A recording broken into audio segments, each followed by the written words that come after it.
ప్రేమగల తండ్రి, దైవలేని మా స్వామిని స్తోత్రములు.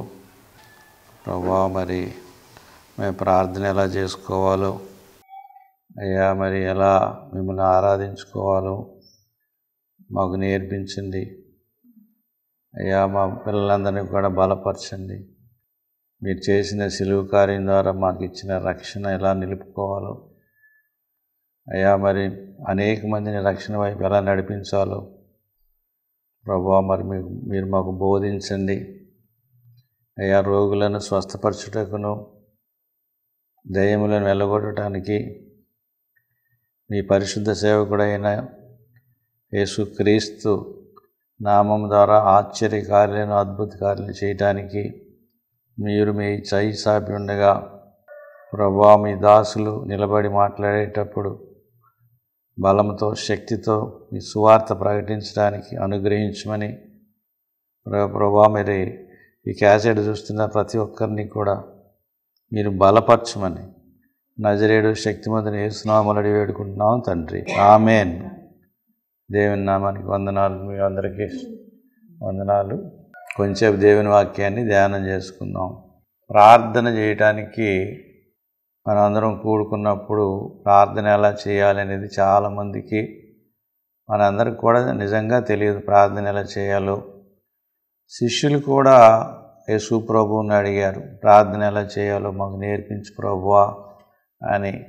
జనరల్గా ప్రార్థన చేయటం అది ఎంతో భాగ్యం, కానీ ప్రార్థనలో తప్పులుంటే కనుక అది ఎంతో నేరంగా భావించవచ్చు. అందుకని ప్రార్థన చేసుకునేటప్పుడు మనం జాగ్రత్తగా చేసుకోవాలి, వాక్యానుసారంగా ప్రార్థన చేసుకోవాలని మనకు పూర్వంగా మీకు తెలియజేస్తున్నా. యేసు ప్రభు వారు ఏం చెప్పారో చూద్దాం ఒకసారి. మత్తయి సువార్త 6వ అధ్యాయం 6వ వచనం నుంచి దయచేసి చదవండి. నీవు ప్రార్థన చేయనప్పుడు నీ గదిలోనికి వెళ్ళి తలుపు వేసి రహస్యమందు నీ తండ్రికి ప్రార్థన చేయము. అప్పుడు రహస్యమందు చూసి నీ తండ్రి ప్రతిఫలం ఇచ్చును. మరియు మీరు ప్రార్థన చేయనప్పుడు అన్య జనుల వలె, ఇది జ్ఞాపకం పెట్టుకోండి, మీరు ప్రార్థన చేయనప్పుడు అన్య జనుల వలె వ్యర్థమైన మాటలు వసింపవద్దు. విస్తరించి మాట్లాడటం వలన తమ మనవి వినపడునని వారు తలంచుతున్నారు. మీరు వారి వలె, అంటే అన్ని జనుల వలె ఉండవద్దు. మీరు మీ తండ్రిని అడగక ముందే మీకు అక్కరగా ఉన్నవేవో ఆయనకు తెలియను. కాబట్టి మీరు ఇలాగ ప్రార్థన చేయడి. పరలోకమందున్న మా తండ్రి, నీ నామం పరిశుద్ధపరచబడును గాక, నీ రాజ్యం వచ్చును గాక, నీ చిత్తం పరలోకమందు నెరవేర్చున్నట్లు భూమి యందు నెరవేరును గాక. మా అనుదిన ఆహారము నేడు మాకు దయచేయము.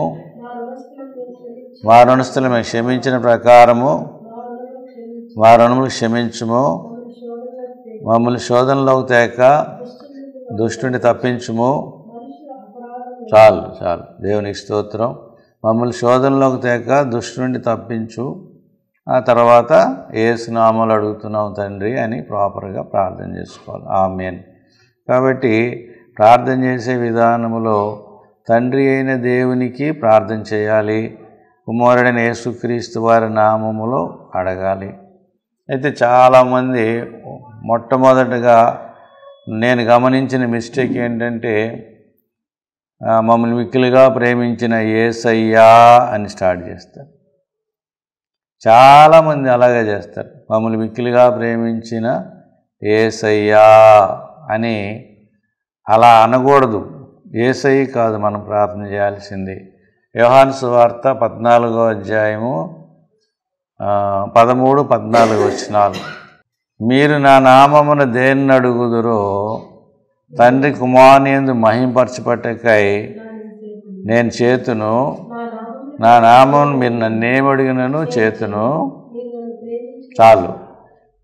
ప్రభు చెప్తున్నారు, మీరు నా నామమున దేన్ని అడుగుదురో తండ్రి కుమారుని యందు మహింపరచబట్టవకై నేను చేతును, నా నామమున మీరు నన్నేమి అడుగును చేతును. అంటే ఇక్కడ మీకు కొంచెం అర్థం కావాల్సింది ఉంది.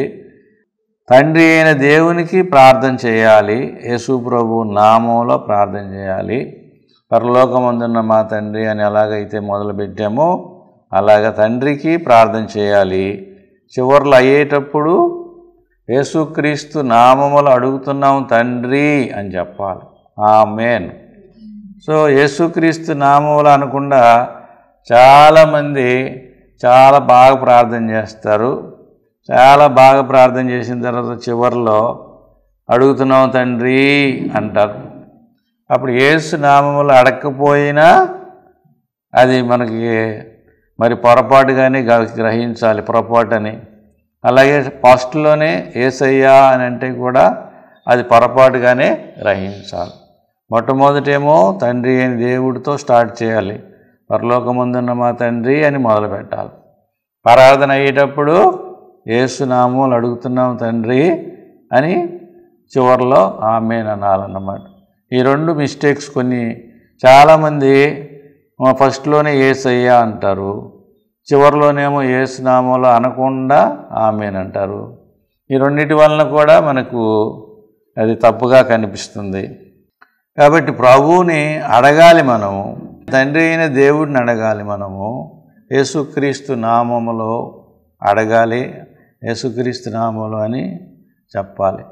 ఇంకా చాలామంది రక్షణ పొందిన వాళ్ళు కూడా మళ్ళీ రక్షణ ఇమ్మని మళ్ళీ మొదలు పెడతా ఉంటారు. సంవత్సరానికి ఒక 5-6 సార్లు మరి కూర్చుని ఉపవాస ప్రార్థనలు చేస్తూ ఉంటారు, రక్షణ ఇవ్వు అని.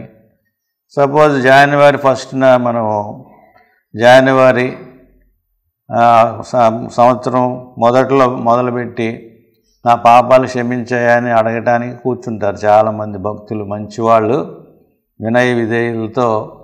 వాళ్ళు ఒక 5 రోజులు 10 రోజులు మరి ఉపవాస ప్రార్థనలు పెట్టుకుంటారు మందిరాల్లో. ఉపవాస ప్రార్థనలు పెట్టుకొని వాళ్ళు ప్రార్థన చేస్తారు పొద్దున్నుంచి సాయంత్రం దాకా. ఎందుకు, ఏమని ప్రార్థన చేస్తారంటే, ఒకవేళ పోయిన సంవత్సరం అంతా నాకు పాపాలు మళ్ళీ నాకు అంటుకున్నాయేమో, పోయిన సంవత్సరం అంతకుముందు సంవత్సరం బాప్తిసం తీసుకున్న కాడి నుంచి నాకు పాపాలు ఉన్నాయి, ఆ బాప్తిసం తీసుకున్నప్పుడు దేవుడు రక్షించాడు కానీ తర్వాత మళ్ళీ నాకు పాపాలు ఉన్నాయని చెప్పేసి మళ్ళీ రిట్రీట్ అని చెప్పి చాలామంది పెడతారు. యేసు ప్రభు నామంలో మళ్ళీ ప్రార్థన మళ్ళీ మొదలు పెడతారు, నన్ను రక్షించు, నన్ను రక్షించు, నన్ను రక్షించు, మమ్మల్ని రక్షించు, నా కుమారుని రక్షించు, నా కోడను రక్షించు. రక్షణ పొందిన వాళ్ళే, రక్షణ పొందిన పాస్టర్ గారే మళ్ళా రక్షించమని ప్రార్థన చేస్తారు. ఒకసారి రక్షణ పొందిన తర్వాత రక్షణ నీకు ఉంది, దాన్ని మళ్ళీ నువ్వు రక్షించమని అడగవసరంలా. యోహాను సువార్త 13వ అధ్యాయం 9వ వచనంలో పేతురు గారు నన్ను కడగొద్దు అంటే యేసు ప్రభు నిన్ను కూడా కడుగుతాను, నీ కాళ్ళు కూడా కడుగుతాను అన్నాడు. అప్పుడు కాళ్ళు కడుగుతానంటే ముందేమో అసలు వద్దన్నాడా, తర్వాత ఏమో నా తల కడుగు, నా ఒళ్ళంతా కడుగు అంటున్నాడు. 7, 8, 9 వచనాలు.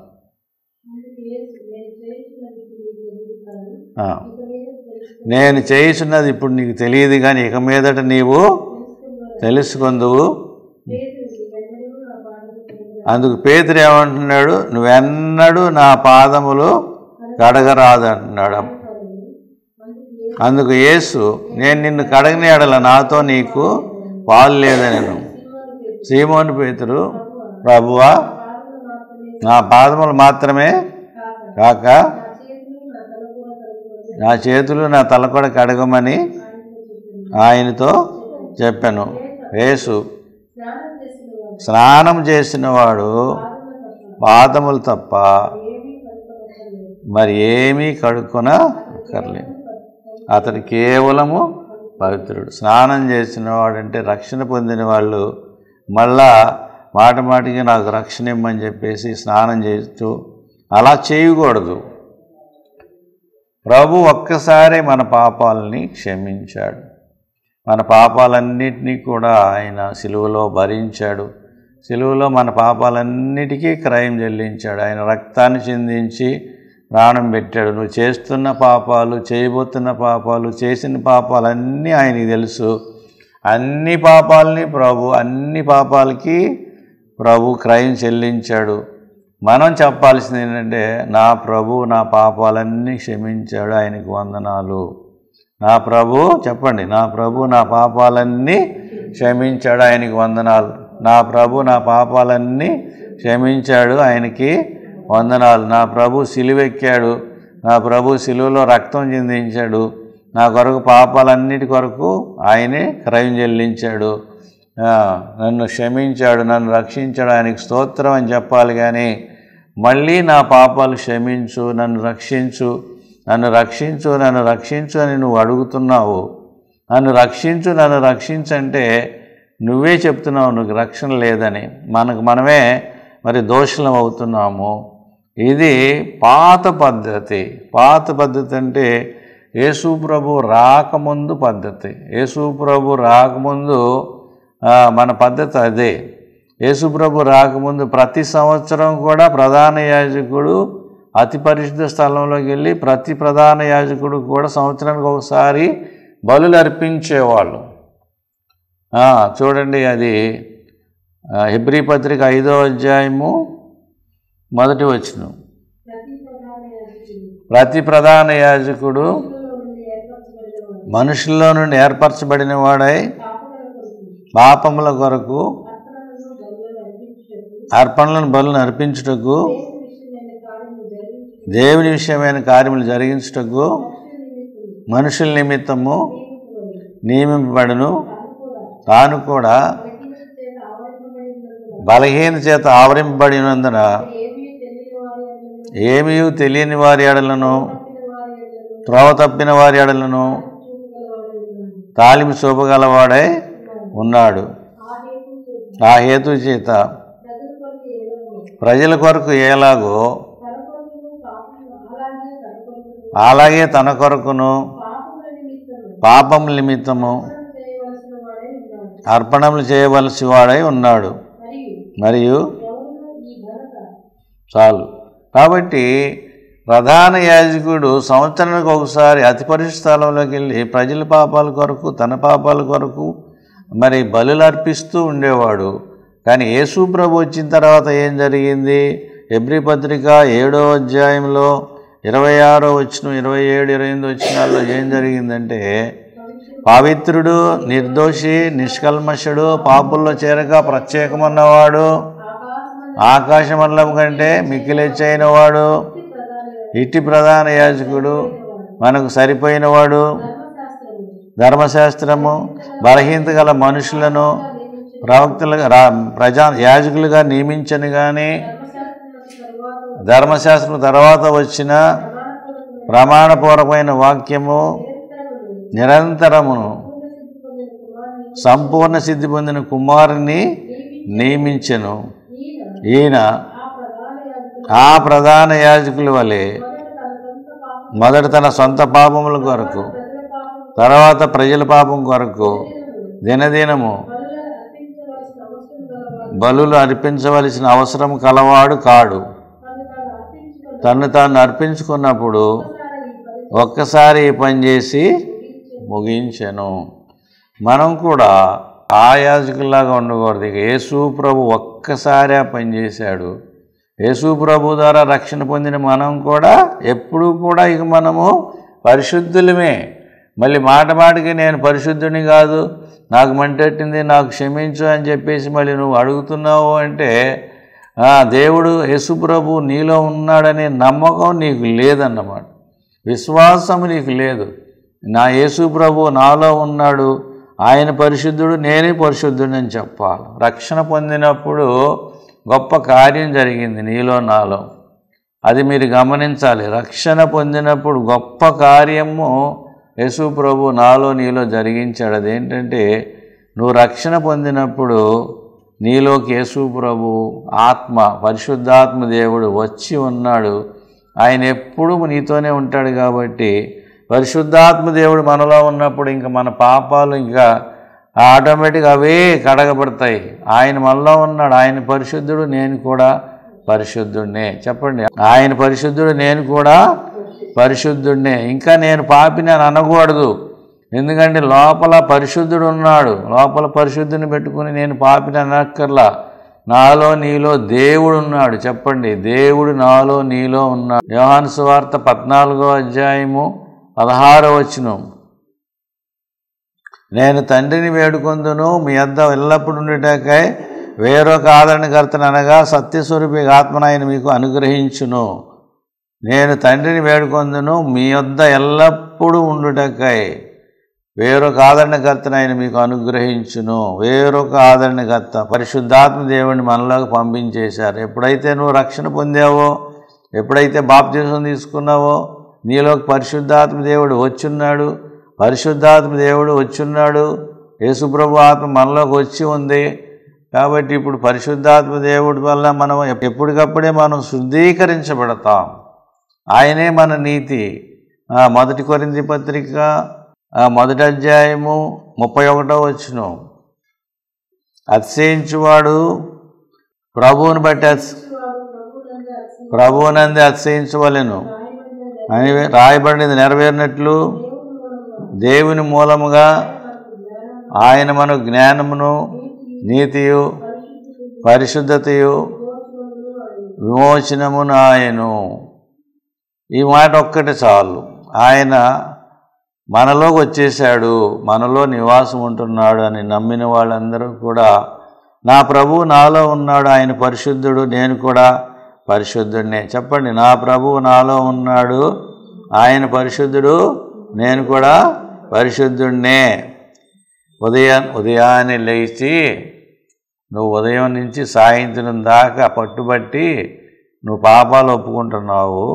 రక్షణ పొందిన తర్వాత కొంతకాలం అయిన తర్వాత, 1 సంవత్సరం 2 సంవత్సరాలు అయిన తర్వాత నువ్వేం చేస్తున్నావంటే మళ్ళా నాకు పాపాలంటేని ఈ పాపాలని నేను కడుక్కుంటానని నువ్వు మొదలు పెడుతున్నావు. పాపాన్ని కడగవలసింది నీ నోరు కాదు, పాపాలు కడగవలసింది దేవుని ఆత్మ. పాపాలు కడిగేది దేవుని ఆత్మ.